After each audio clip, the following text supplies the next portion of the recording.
Là, nous l'avons fait. C'est pourquoi je dis que je mérite bien le titre de Haji. Ok? Ne perdons pas de temps à parler de moi. C'est ça que nous ramenons.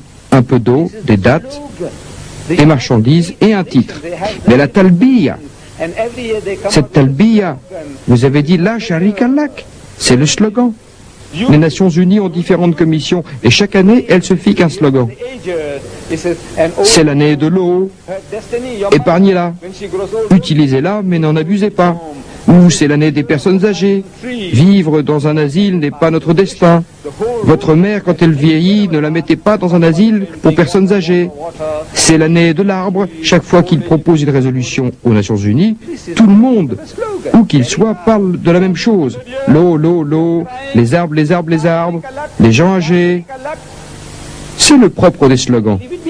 Mettez-les en exécution. Depuis 1400 ans, nous crions la sharika lak, la sharika lak.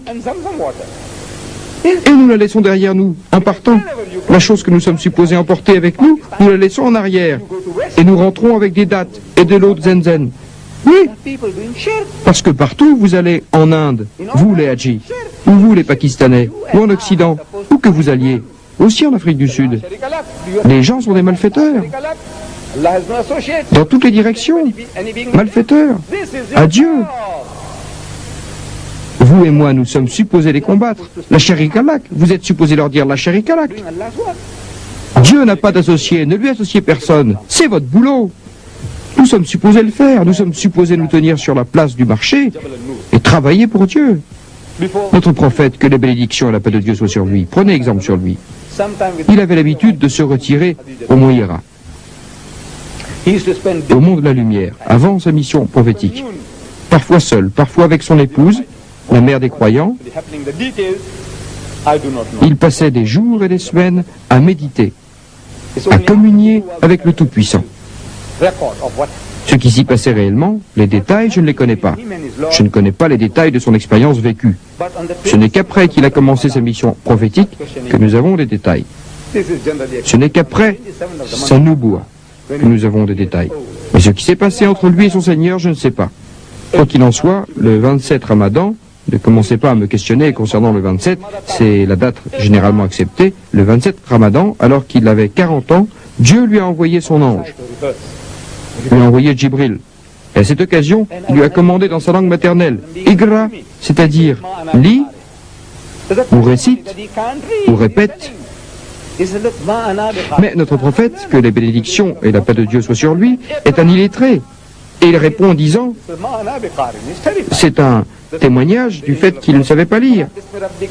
Il dit, je ne suis pas instruit. Alors l'ange de Dieu lui commande une seconde fois de lire, Igra, à nouveau, et il plaide. Il est terrifié. La troisième fois, l'ange de Dieu dit, lis au nom de ton Seigneur qui t'a créé. Parce qu'en arabe, ce mot Igra veut dire, ce que tu dois faire est de répéter. On t'a dit Igra, il faut le comprendre comme lire, réciter, répéter. Et il répète les mots. Lis au nom de ton Seigneur ou de celui qui prend soin de toi, qui a créé l'être humain d'un caillot de sang. Il dit,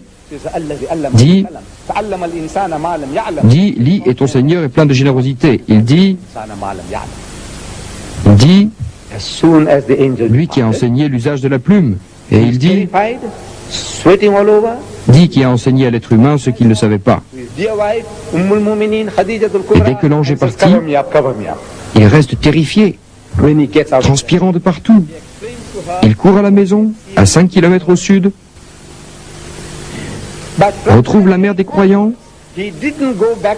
Khadija, et lui dit « Couvre-moi, couvre-moi ». Quand il revient à lui, il lui explique ce qu'il a vu, ce qu'il a entendu. Mais à partir de ce jour-là, il n'est plus retourné à la montagne. Voilà son exemple. Il n'y est plus jamais retourné. Non, fini. Le mont Hira, fini. Qu'est-ce que cela veut dire? Il est sur la place du marché. Il est dans le bazar, dans le souk. Que fait-il? Il aborde les gens. Assalamu alaikum. Wa alaikum al-salam. D'où venez-vous? Du Yémen, il dit, vous savez, Allah m'a révélé qu'il n'y a qu'un seul Dieu et que je suis son messager. Un autre homme vient, salam alaikum, d'où êtes-vous? Il répond, de Yatib, ancien nom de Médine. Il dit, Allah m'a révélé qu'il n'y a qu'un seul Dieu et que je suis son messager. Et vous savez, il l'appelait Majnoun. Et Allah a dû témoigner. Par la grâce de Dieu, votre compagnon n'est pas fou ni possédé. Il le croyait fou, mais il faisait son boulot, son œuvre. C'est ce que vous et moi sommes supposés faire. Dieu dit, et certainement dans le messager de Dieu, il y a pour vous le meilleur exemple. Voilà l'exemple qu'il a laissé. Vous et moi, nous sommes supposés nous tenir sur la place du marché et proclamer l'unicité de Dieu. Tous les malfaiteurs qui m'entourent et qui vous entourent, appelez-les, dites, oh mon Dieu, la sharika lak. Aux chrétiens autour de vous, dites, oh mon Dieu, la sharika lak. Aux juifs autour de vous, dites, la sharika lak. Aux bouddhistes autour de vous, dites, la sharika lak. C'est votre boulot, mon boulot, mais je sais que ça vous terrifie.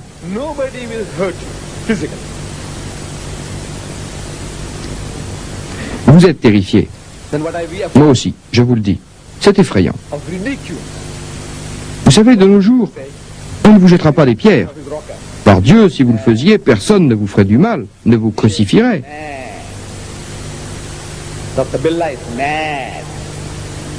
Alors, de quoi avons-nous peur? Du ridicule. Du qu'en dira-t-on? Qu'est-ce que les gens vont dire? Ils vont dire que Didat devient gâteux. Il est fait pétrifier à cette idée. Moi je vous dis, vous savez, il y a une autre façon de faire. Vous pouvez vous sortir de cette difficulté, nous l'avons découvert. On dit que la nécessité est la mère de l'invention. La nécessité. Vous voulez faire quelque chose? Alors trouvez le moyen d'agir. Vous savez, je ne sais pas me tenir sur la place du marché. Je l'ai presque fait à Mouassa, à un endroit appelé Mambertayari. Les gens qui connaissent Mombasa le connaissent. Il y a là un arrêt de bus. J'ai fait savoir que j'étais là à l'arrêt de bus sur un tambour. Je suis monté sur le tambour et j'ai commencé une conférence. Il y a eu des gens qui étaient d'accord et qui m'ont encouragé. Mais à Durban, je n'ose pas. À Londres, je n'ose pas le faire. Je l'ai fait là-bas parce que tout le monde était fou, comme moi. Alors ça n'avait pas d'importance. J'ai dit que la seconde chose, la nécessité est la mère de l'invention. Nous avons inventé une idée. De nos jours, nous savons capturer les bons génies. Dans l'ancien temps, on parlait des djinns. Ce sont des êtres qu'on peut appeler et à qui on demande de faire des choses. Comme Aladdin et la lampe merveilleuse. Vous frottez la lampe et les djinns viennent vous demander ce qu'ils peuvent faire pour vous. Les djinns modernes qui sont dans votre contrôle, ces djinns qui obéissent, ce sont les stations de télévision, de radio et les écrans vidéo. C'est ça. Les djinns sous votre contrôle. Je peux les utiliser, et vous aussi. Regardez, c'est si facile. Regardez à Durban, dans ce pays, l'Afrique du Sud. Vous savez, le pays de l'apartheid. Un pays raciste, très oppresseur. Le monde entier le trouve dégoûtant. Cette nation est dégoûtante. Ma nation est dégoûtante. Mais cette nation me donne cette liberté. Regardez. Elle me donne cette liberté.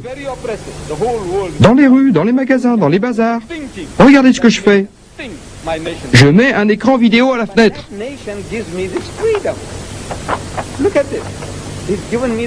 24 heures sur 24. Je laisse faire ce travail. Il parle 10 heures par jour, 20 heures par jour, cette machine. Je laisse cette machine faire le travail.